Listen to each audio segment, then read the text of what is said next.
আসসালামু আলাইকুম, কেমন আছেন সবাই? আমি ফারহানা, কুকিং স্টুডিও বাই ফারহানাতে সবাইকে স্বাগত জানাচ্ছি। আজ আপনাদের জন্য আরেকটি রেসিপি নিয়ে এলাম।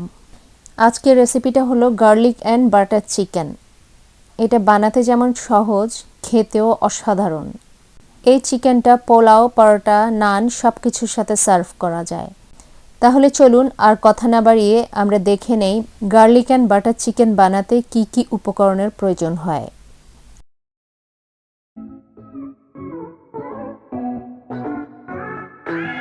প্রথমে আমি নিয়ে নিয়েছি 8 পিস বোনলেস থাই।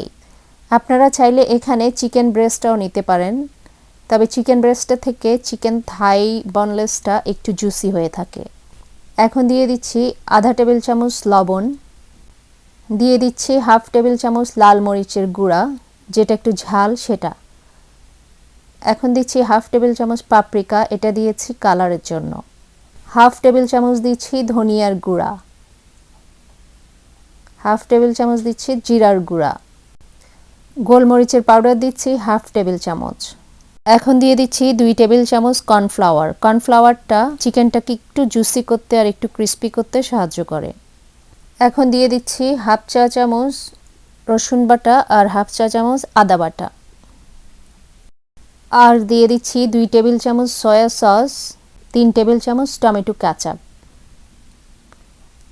আর লাস্টে দিয়ে দিচ্ছি ব্রাউন সুগার হাফ টেবিল চামচ। এখন সব কিছু একসাথে চিকেনের সাথে ভালো করে মাখিয়ে নেব, যাতে চিকেনের দুই পিঠে ভালো করে কোট হয়। ভালো করে সবগুলো চিকেন মাখানোর পর 30 মিনিটের জন্য রেস্টে রেখে দিব, যাতে মশলাগুলো ভালো করে চিকেনে ঢোকে। ফিরে এলাম 30 মিনিট পর। দেখুন এই 30 মিনিট রেস্টে রাখার ফলে চিকেনগুলোতে মশলাগুলো কি সুন্দর অ্যাবজর্ব করে ফেলেছে। এখন চুলায় একটা প্যান বসিয়ে দিয়েছি।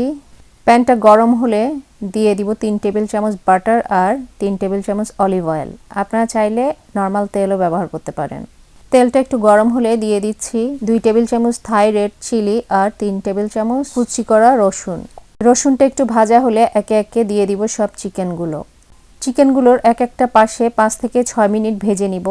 দেখুন কতটা সুন্দরভাবে চিকেনটা কুক হয়েছে আর কালারটা কত সুন্দর হয়েছে। এভাবে দুই পিঠ 5-6 মিনিট করে করে ভেজে নিব, তারপর উল্টাবো। একে তো বোনলেস থাই আবার মেরিনেট করা ছিল, এই জন্য এটা কুক হতে বেশি সময় লাগে না। দেখলেন তো কত সহজে, কত অল্প সময় তৈরি হয়ে গেল আমাদের গার্লিক অ্যান্ড বাটার চিকেন। চলুন এবার সার্ভ করি। খুবই মজার এবং সিম্পল আর সহজ একটা রেসিপি। হুট করে কোনো মেহমান আসলে নাস্তা হিসেবেও সার্ভ করা যায়। চিকেনের পাশে যে সাইড ডিশটা দেখতে পাচ্ছেন, এটাও আমি আপলোড করে দিব আমার চ্যানেলে। আশা করি আপনাদের আজকের রেসিপিটা ভালো লেগেছে।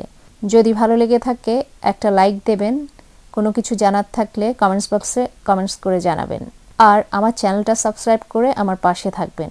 পাশে থাকা বেল আইকনটা প্রেস করে রাখবেন, যাতে পরবর্তীতে আমি নতুন কোনো ভিডিও আপলোড করার সাথে সাথে আপনাদের কাছে নোটিফিকেশন পৌঁছে যায়। আমার রেসিপিগুলো যদি আপনাদের ভালো লেগে থাকে, তাহলে আপনাদের ফ্যামিলি আর ফ্রেন্ডসের মাঝে শেয়ার করবেন। তাহলে আজ এ পর্যন্তই, আবার চলে আসবো অন্য কোনো দিন অন্য কোনো রেসিপি নিয়ে।